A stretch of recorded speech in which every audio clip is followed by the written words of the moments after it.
Hello dear students, अभी हम gravitation chapter का जो क्वेश्चन नंबर 5 है, एक्सरसाइज का क्वेश्चन नंबर 5, उसमें से जो लास्ट न्यूमेरिकल है, न्यूमेरिकल नंबर जी, उसको सॉल्व करेंगे। ठीक है, इसके पहले हमने ए टू एफ तक सॉल्व किया है।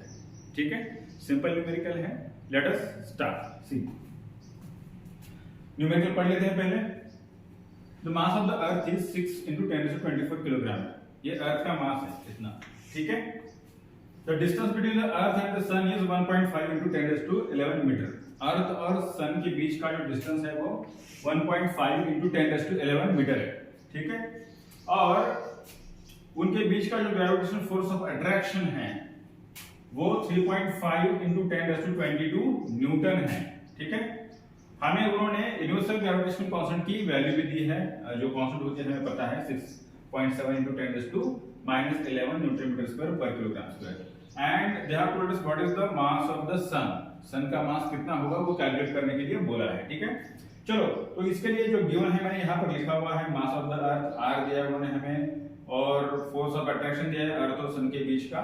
मास ऑफ द सन हमें कैलकुलेट करना है। इसके लिए जो फार्मूला यूज करना है वो है न्यूटन्स यूनिवर्सल ग्रेविटेशनल लॉ जो है उस पर बेस्ड जो फार्मूला है, F is equal to g mass of the earth multiplied by mass of the sun divided by square of the distance between them।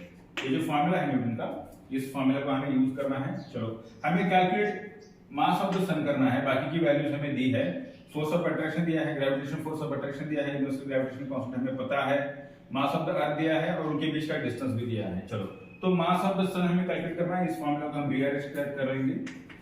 Mass of the sun is equal to F, R square जो है ऊपर जाएगा multiply by are square होगा ऊपर, और नीचे जो है G multiply by mass of the earth होगा। ठीक है, right. So let us put the values कर देते हैं। चलो ms is equal to mass of the sun is equal to f की वैल्यू कितनी दी है हमें, उन्होंने 3.5 × 10⁻22 दिया है। 3.5 × 10⁻22 इतना दिया है, राइट। r की वैल्यू कितनी दी है, r इज 1.5 मल्टीप्लाइड बाय 10⁻11 दिया है। इसका स्क्वायर करना पड़ेगा, है स्क्वायर है इसका, डिवाइडेड बाय g की वैल्यू हमें पता है 6.7 × 10⁻11 होती है, multiplied by mass of the अर्थ दिया है हमें 6 × 10⁻24 किलोग्राम है। ठीक है, इसका सिंपल कैलकुलेशन कर लेते हैं। चलो जिनका पावर है 1 है उनको मैं लेफ्ट साइड में लिखता हूँ, एक जगह पे लिखता हूँ। 3.5 मल्टीप्लाइड बाय 1.5 है और उसका स्क्वायर है, सो 1.5 मल्टीप्लाइड बाय 1.5 मल्टीप्लाइड बाय 10⁻22 और 10⁻11 का स्क्वायर भी 10⁻22 हो जाएगा, है ना। तो 10 ये वाला 22 और वो स्क्वायर करने के बाद आने वाला 22 मिलकर 10⁻44 हो जाएगा, डिवाइडेड बाय 6.7 है मल्टीप्लाइड बाय 10⁻,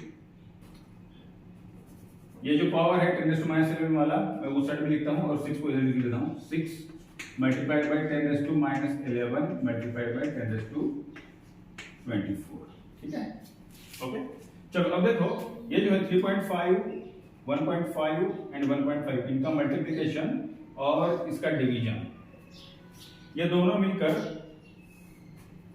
इसका जो कैलकुलेशन आता है इट इज अराउंड 0.1958 इतना आता है।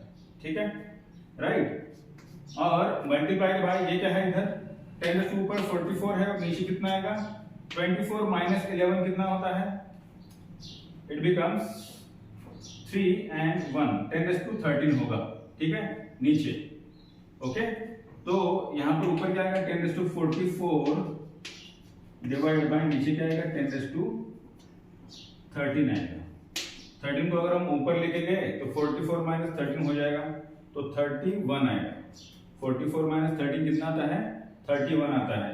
तो वी गेट 0.195 अब ये 5 जो है इसको राउंड ऑफ करके हम 3 डिजिट तक उसको 6 कर सकते हैं। 5 का क्या हो जाएगा 6 हो जाएगा, मल्टीप्लाइड बाई कितना आएगा हमें 10⁻31 आएगा, राइट।